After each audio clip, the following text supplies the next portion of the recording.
আমি আপনাদেরকে বিনীতভাবে একটা জরিপের দিকে তাকাতে বলবো। জরিপটি সানেম এবং অ্যাকশন এইডের করা। সেই জরিপ বলছে যে আমাদের দেশের সাধারণ মানুষের মধ্যে শিক্ষা নিয়ে, আধুনিক শিক্ষায় তারা স্বল্প বেতনে শিক্ষিত হতে পারবে কিনা সেটা নিয়ে চিন্তিত ৭২.৮% মানুষ। ব্রুট মেজরিটিরও বেশি মানুষ শিক্ষা নিয়ে চিন্তিত, অথচ এই সরকার শিক্ষা নিয়ে কোনো কমিশনই করে নাই। সুতরাং কতটা জনঘনিষ্ঠ সরকার সেটা বুঝতে আর বাকি থাকে না।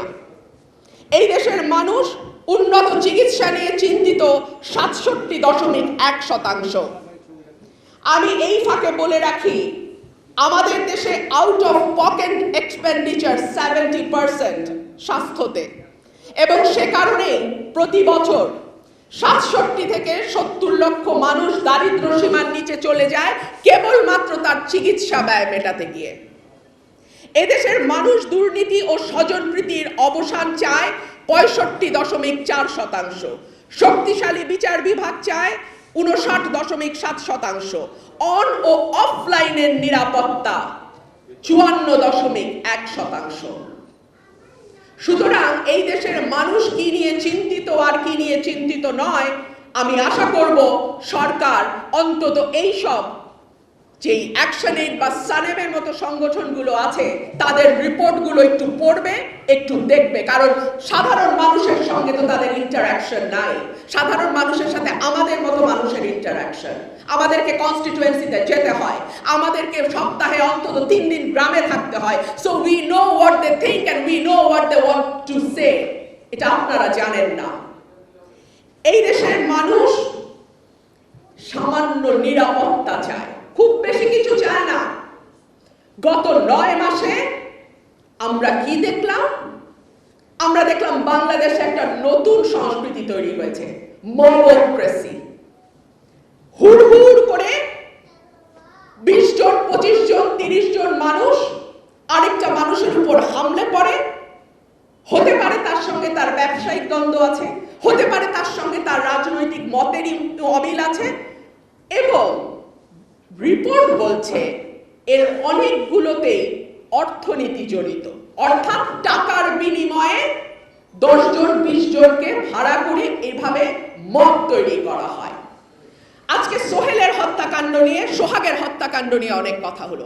আমি যদি প্রশ্ন করি ১০০ মিটারের মধ্যে আনসার ক্যাম্প, আনসার কি করলো?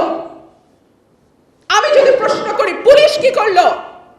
আমি যদি প্রশ্ন করি ভিডিও না আসা পর্যন্ত সরকার কি করলো? They have to answer it. চেয়ারে বসে থাকতে ভালো লাগে, এটা আমরাও বুঝি, কিন্তু চেয়ারের মজা যদি নিতে হয় চেয়ারের দায়িত্বও নিতে হবে। ক্যাবিনেটের একজন সদস্য তার কেবিন ব্যাগে করে ম্যাগাজিন ক্যারি করে।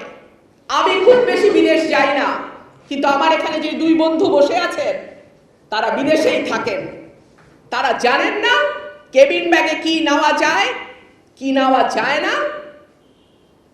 আমাদের স্বরাষ্ট্র উপদেষ্টা হাসতে হাসতে বলেন, চশমার বদলে ওই যে মোবাইল, মোবাইলের বদলে ওই যে চশমা। তো এই সরকারটা কি গুলির ম্যাগাজিনকে চশমা আর মোবাইলের মতন অত্যাবশ্যকীয় কিছু করে ফেলেছে? ম্যাগাজিন পাওয়ার পরে ওই উপদেষ্টা আবার বলেন মিসাইল নিয়ে ঘুরলেও নাকি বাংলাদেশের কেউ নিরাপদ নয়। ইয়েস, ৯ মাসে বাংলাদেশকে আপনারা এমন জায়গায় নিয়ে আসছেন যে মিসাইল নিয়ে ঘুরলেও আপনাদেরও নিরাপদ লাগে না, আর আমরা তো কোন ছাড়। বাংলাদেশটাকে যথেষ্ট পেছনে নিয়েছেন, আর না। আমি আহ্বান জানাবো, যেটুকু ব্যাপারে ঐক্যমত হয়েছে সেটি যথেষ্টের বেশি।